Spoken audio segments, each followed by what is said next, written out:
this information. He has probably an army of bots, that are out there that are helping to destroy whoever that is that the Sussex Squad needs to destroy. I don't know how many people are in the Sussex Squad. I don't know whether it's 2 or whether it's 100. I don't know if they're being paid by Meghan Markle or not being paid by Meghan Markle. Although the word is, that we hear is that these people are paid. I don't know whether they are or not, and I can't say at this point. But we're going to look into these things. This is what our discovery is about. Meghan Markle, I just want to say, is the queen of bullying. Okay, she hires these influencers who are the Markle, like their whole page is like Meghan Markle. It's, they're obsessed with her. But she pays them, okay, to go and attack other pages, bots, in other terms. But there's also actual people who will come for you. Like, I don't have a huge following, okay? And this one, like, they came for me. They come for other people. Okay, I'm not going to be patronizing or rude or mean, and I'm certainly not coming for you. And this is just a reminder for everybody. If that's you, put something on the internet, anyone can respond to that. If you talk about Meghan Markle, someone could come along, like myself, it wasn't me, but I could come along like I am right now and have a comment, have an opinion. My opinion is, that's not very nice of you to call Meghan Markle a bully. Nor is it without any proof or receipts to say that we, influencers, thank you, are being paid by Meghan to spend our time coming for people. Because I tell you for real, if I was being paid, and I say this over and over again, I wouldn't be living in this 2-bedroom house. I would upgrade for sure. I'd contact my bestie, apparently, Meghan, where should I live? Can I come and live near you? Honestly, if you're going to come onto the internet and make your TikToks and get your views by using Meghan's name, anyone can respond to that. I know many people within the Meghan and Harry community, and no one is being paid. No one is being paid. We are just simply calling out the misinformation. Meghan Markle's Paris Fashion Week walk gave Zoolander energy, and honestly, they're not wrong. I did see her walk, the clip with the white cape, very dramatic lighting. And I laughed. When I saw it, I first laughed. I was like, what the what? I was supposed to be taking a break from this bullshit. But here I am, dragged back by a blonde thought bubble who thought Meghan, Duchess of Sussex's walk was giving Zoolander. But I guess I shouldn't expect anything from a basic white girl. To be clear, Meghan, Duchess of Sussex, walked like a woman who owns the room. Shoulders steady, chin lifted, presence unmatched. That's not Zoolander energy. That's divine energy. The kind you can't fake. And you damn sure can't learn from watching a white woman teeter in kitten heels at a sorority mixer. Ash, I don't think you understand how people of color move. How rhythm and confidence live in our bones. How our walk carries generations of poise. Black women and queer men understood that moment immediately. It was power. You laughed because you don't understand grace. Meghan didn't walk for you to get it. She walked so the rest of us could recognize ourselves in her stillness and her command. You saw Zoolander, we saw a goddess mid-stride. And the next time you want to critique a walk, sweetheart, learn to have presence before you speak on royalty. Charlie's debut at Balenciaga was nothing short of a rebirth. The man didn't just present a collection, he staged a resurrection. After years of controversy and chaos, Balenciaga finally found its way back to what made it legendary: grandeur, elegance, and emotional precision. From the very first look, it was clear this wasn't a rebrand. It was redemption. The silhouettes were soft yet architectural, whispering back to Cristobal's sculptural genius. But through Piccioli's romantic eye, he fused power and poetry in a way only he can. Every gown, every cape, every fluid drape felt like an apology spoken in couture. The palette was lush, rose, lilac, cream, and midnight. The tailoring was razor sharp, but never harsh. The textures, silk, taffeta, lace, moved like breath. It was sensual without being showy, classic without being dated. Piccioli brought warmth back into a house that had grown cold. This was the moment where Balenciaga went from performative to artistry, From shock value to substance. He gave the brand its heartbeat again. No gimmicks, no irony, just craftsmanship and feeling. Pierpaolo reminded the industry that glamour isn't dead. It just needed the right hands to bring it home. And with this debut, he didn't just bring it back, he made it soar. Pierre, the UK, proves exactly why he's been fighting for proper security. According to People magazine, Prince Harry had 2 close encounters with a known stalker. The same woman who has followed him and Meghan for years. During his visit, she managed to get close to him twice, including what was supposed to be a secured area at the Well Child Awards in London. The very next day, she was seen again near him while he was visiting the Center for Blast Injury Studies. Both incidents while Harry was in the UK without formal police protection. He was relying on his private team to step in and keep him safe. It's exactly what Harry has been warning about since his security was stripped. His concerns were never about privilege. They were simply about protection. He's a global public figure, a veteran, a father, and someone whose work carries real impact. From Invictus to mental health advocacy to global humanitarian work. Prince Harry's mission serves thousands of people around the world. His work is too important to allow anything to happen to him. The fact that someone with a known history of stalking could breach his space twice proves his point. His safety isn't optional. It's necessary. Protecting Prince Harry isn't just about him. It's also about protecting the work, the people, and the purpose he stands for. Prince Harry lack comprehension that are always saying, but I thought Harry and Meghan wanted privacy. So, Meghan, Duchess of Sussex, just appeared at Paris Fashion Week to support her friend Pierpaolo Piccioli's debut collection at Balenciaga. And no one saw it coming. No leaks, no royal insiders, no sources close to the couple, nothing. Nada. Nooch. It was completely silent until the moment she stepped out. That's what it looks like when your circle is loyal. Your world is tight. Your life is leak-proof. And that right there exposes the truth the British tabloids never wanted you to see. There are no insiders. There are no sources. Those palace whisperers they keep writing about, fiction and lies. If anyone had access, Paris would have been plastered all over the front pages before it even happened. But they didn't have a clue. Meghan's team moves in silence because the Sussex world is sealed.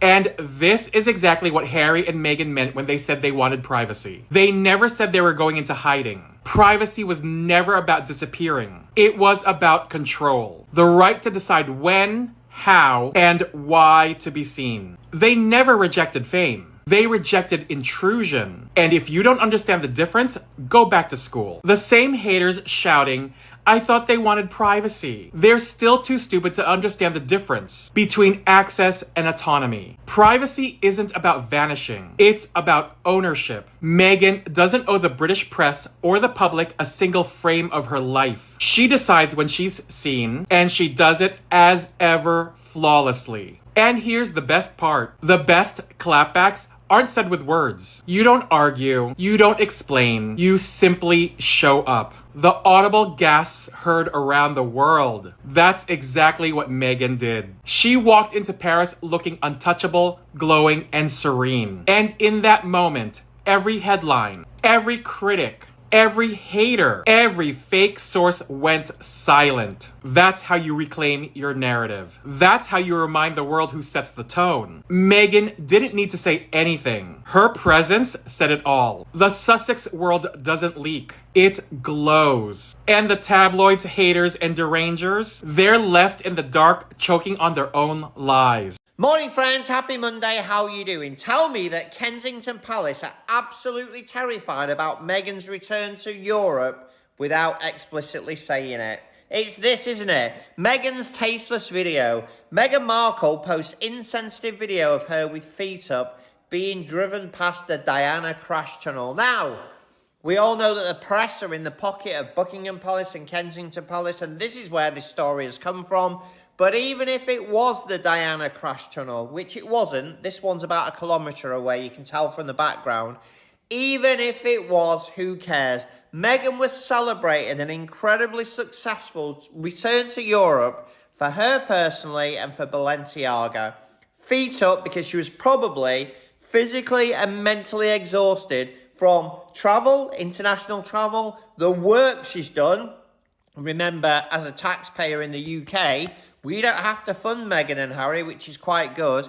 And from obviously being in the spotlight of the press. She is entitled to have her moment of glory, literally put her feet up and rest. But the press turn it into something it's not, because the press are so lazy and fearful that they are unwilling to create the momentum to investigate the non-working, taxpayer-funded, lazy royal family, and would rather take pot shots at Meghan. Real journalism needs to come back. Comments are open as ever. Let me know what you think. Morning, friends. Happy Sunday. How are you doing? This princess, probably queen actually, this queen doesn't need any crown. Balenciaga must be off the scale, pleased with themselves that Meghan went to Paris Fashion Week and wore 2 of their designs. I mean, this lady attracts global press with whatever she does. But wearing Balenciaga, Paris Fashion Week, looking absolutely stunning like a goddess, their sales are going to absolutely rocket. And the media and the press, I have never seen X, Twitter, whatever you want to call it, I have never seen such international coverage of Paris Fashion Week ever. And I've never seen such coverage of Meghan internationally ever. So it's a win for all concerned. And William and Kensington Palace and Kate will be going off their nut today, because their non-working lives and the little pathetic visits that they do close to home are always completely overshadowed by whatever Harry and Meghan do.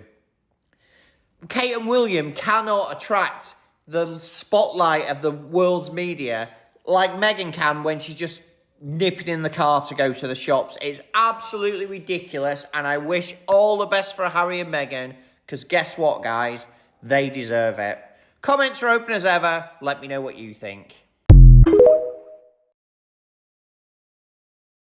Morning, friends. Happy Friday. How are you doing? I don't normally have a lot of time for Richard Eden, but actually this story's true, and I'll tell you towards the end of the video how I fact-checked it to back up his view. How senior government figures have joined the establishment plot to bring back Harry and Meghan. Let's just stop it there. There's no point talking about Kate and William in this story, because Harry and Meghan are literally the stars. This stems from a few meetings in early spring this year where the government were looking at how to revive Brand Britain. Brand Britain, you know, putting Britain on the international stage, getting people interested in our country, what we make, what services we can provide to try and boost the economy. And we all know economies around the world are pretty pants at the moment. And part of that discussion, well, a large part of that discussion was about Harry and Meghan. Harry and Meghan have got the popularity, they've got the Netflix, the media love them, they can't seem to put a foot wrong. Harry and Meghan are the ideal people to represent the British royal family and raise the profile of Brand Britain. And that's all it was. But I can tell you through my network of hacks and the Ministry of Hacks, the channel, a hack is a slang name for a journalist, and I do still have extensive journalistic contacts. The talks were extensive. Literally from early spring to probably the beginning of summer, the cabinet and the government were desperate to try and work out a way to get these two back. So there you go. Clearly it's not happened. They've got their own lives. Good luck to them. It was all a conversation about improving Brand Britain. These two can't do it. These two can. Simple as that. Comments are open. Have a brilliant day. Let me know what you think. Morning, friends. Happy Tuesday. How are you doing? Well, it's a good job that Hello Magazine and Hello Digital covered Prince William's visit to Wales, part of the UK, to see the film set inside a warehouse of Doctor Who. Obviously, they wouldn't let him anywhere near the real TARDIS. He's in the fake TARDIS that they use for TV filming scenes. And why is it a good idea? Why is it good that Hello Magazine covered it? Well, to be honest, if Hello Magazine wouldn't have covered it, no one would have known. And that's how much William and Kate have dropped off the press radar in the last 3 years, I would say. Literally, the Daily Mail put it in the royal section. It wasn't even in the mainstream news section.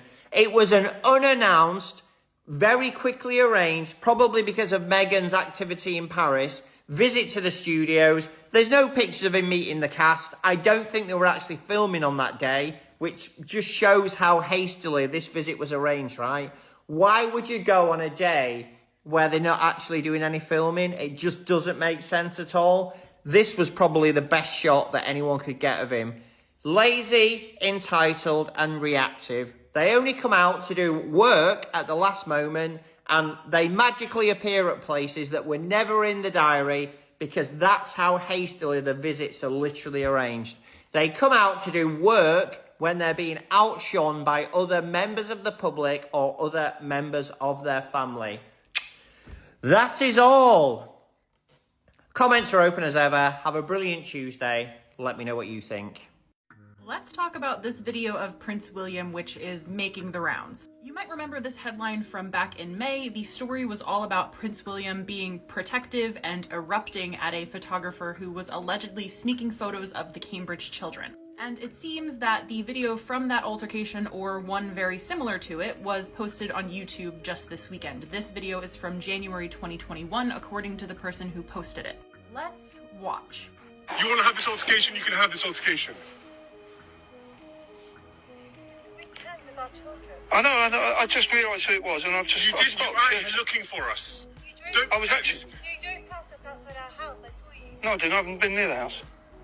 In the background of that video, I'm pretty sure you can hear Kate saying that she saw this photographer driving by their house earlier in the day, which he disagrees with. I would also assume that the children are off camera as well, although you do not see them in the video. The photographer goes on to say that he wasn't taking pictures. Just watch. I'm not going to wait. Yes, you are. How dare you behave like you've done my children? How dare you? I have not done anything. You're stalking around here looking for us and our children. I went for a quiet bike ride with my children on Saturday. That's fine. And you won't give me your name. You're outrageous. You're disgusting. You really are. How dare you behave like that? It's a lot. Now, interestingly, even the articles from back in May say that a photographer was seen, he didn't have his camera out, but Prince William went steaming over and really ripped him off. He then gets on the phone to, I assume, the police or his security detail and tells them that he's had an altercation with a photographer. Yeah, I need you here, Murph. I've had an altercation with a photographer. He's filming me as I'm right next to him now. I'm coming down the, thank you for ruining our day. I moved out of the way so you could get past. You didn't move out. I did. As soon as I saw you, you didn't. I moved exactly what you were doing. I moved into the tower. You knew exactly what you're doing. What you guys had learned by now. I'm not here to say whether Prince William's actions were right or wrong, whether what he was doing was protectiveness or not, but this is part of a larger storyline being built where Prince William is being hyped up as a protective father, husband, future king. And I will also say he has every right to be upset when photographers do intrude on family moments like this. I have absolutely no idea whether we can believe this photographer saying he wasn't taking pictures, he wasn't there on purpose, because yeah, paparazzi lie. Sometimes, allegedly. But I can't help but thinking, and remember, this is what informs all of my opinions on the royals, what if this were Prince Harry? What if Harry were yelling at a man on a road for interrupting time with Archie and Lily? Would we be calling it protective, or would we be calling it rage and needs therapy? I don't know, just another piece to this that I think needs to be chewed on. Be sure to let me know what you think.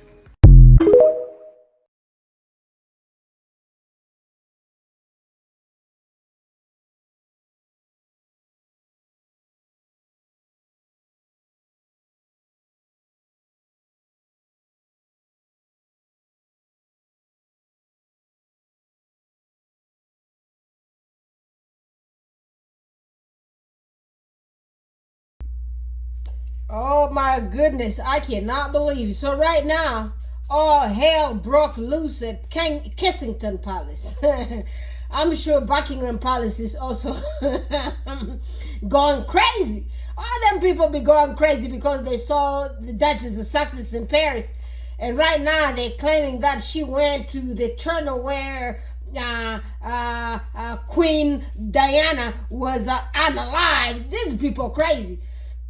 Well, but you know, sometimes even if she went there, to me would have been good thing, because guess what? She's going just to get a little bit of closure, to just look at that environment, the place that unalived the grandmother to her children.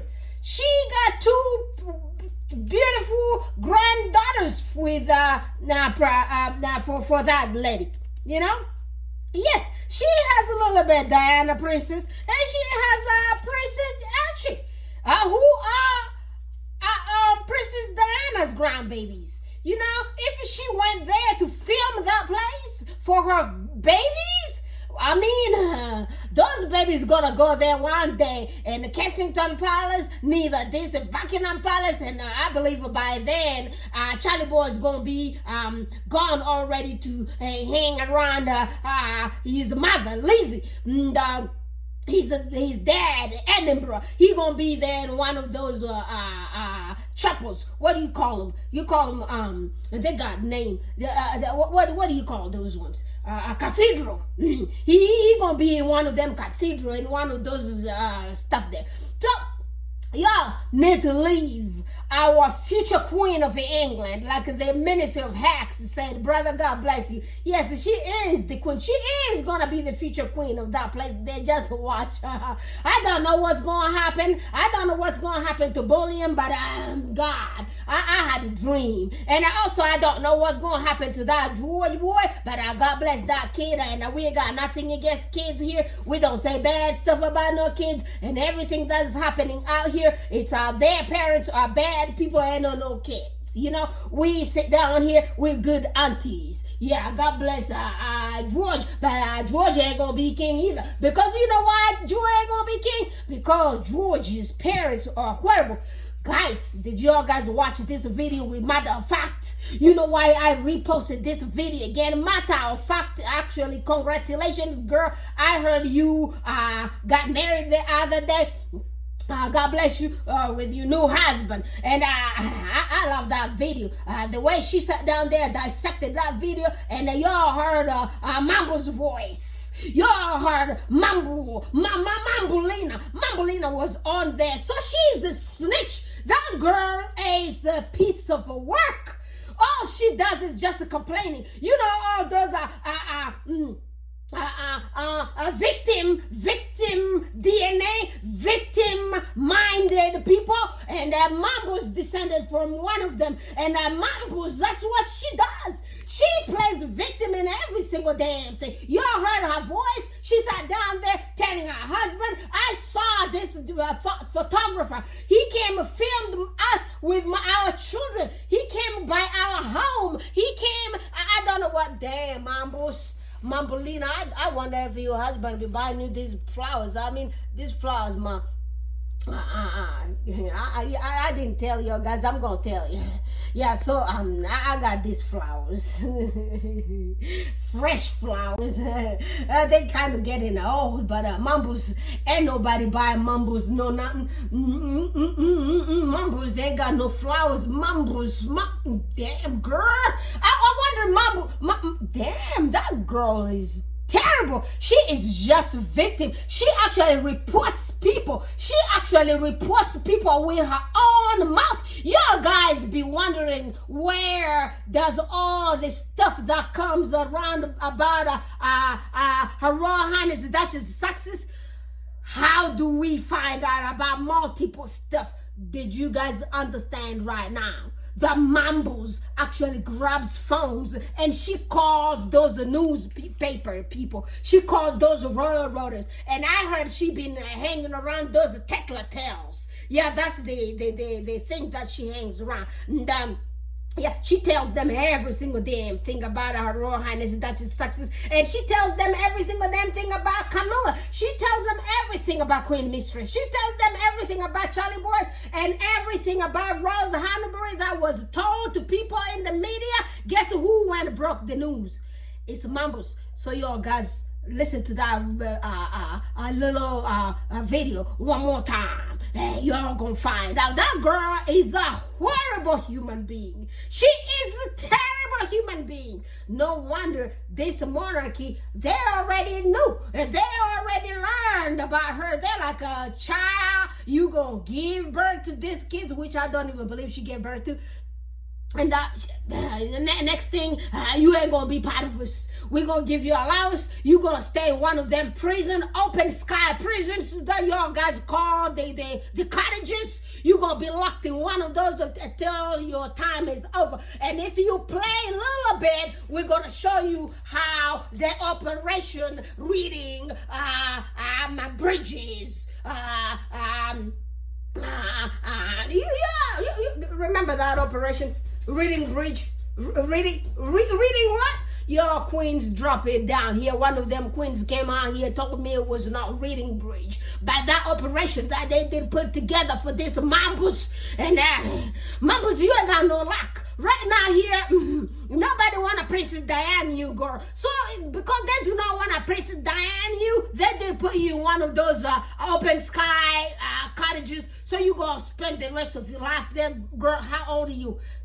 40, 42, 41? And for the rest of your life, just imagine you got 40 more years locked up there. They get an allowance like you were a little kid because, child, you climbed those ladders really fast. And you did not have other strategies behind in your back pocket to draw when you lose the card. Like right now here, Mambos, you lost the card. Girl, you're done. So I'm just waiting for her to come out here with all her Dolce Gabbana similar suits in these few days. Guys, let me leave you guys alone. I love you, Sexy Squad. I talk to you guys again later. Please go subscribe to my king. The Notorious JTB, and go to Notorious JTB right here on YouTube, and also go to Notorious JTB over there on TikTok, and also let's share his videos here on YouTube so we could get him more subscribers. The brother does a wonderful job, and I was so happy to see Martin, the Her Royal Highness Duchess Sussex's makeup artist, who kind of thanked the Notorious JTB for the wonderful job that he does for the successes, and the one he does for to support the future Queen of England, Her Royal Highness Duchess Sussex. So Martin, the makeup artist to the Duchess of Sussex, came out here, posted the Notorious JTB. We appreciate you, Martin. We see you, and please, y'all, I want to see the Notorious JTB in Montecito. I want to see y'all guys there, uplift him, and grab him and put him somewhere there, because guess what? No matter what, people still think that we are actually sitting down here getting paid by the successes, but we do not need to get paid to support our sister. That is my DNA. The Duchess of Sussex is my DNA. I do not need $1. I will sit down here in the rain, in the sun, in the snow. I will support my sister. Try another black queen. Try another black king. I will stand up here. Not only the blacks, all the minorities. I stand by all of y'all guys. God bless y'all guys. I will talk to you guys again later. And yes, I also forgot to tell you to go to subscribe to all the other success friendly channels, and go to my brother Baron. My brother, I do appreciate you. You one of many black kings out here who is actually standing out here for us. God bless you. We love you. And also my queen Isabella Banks. That's Wizzy's channel. Y'all go hit Isabella Banks and bless this sister, because she is the sister who also blesses us all. I love you. I'll talk to you guys again later. Bye for now.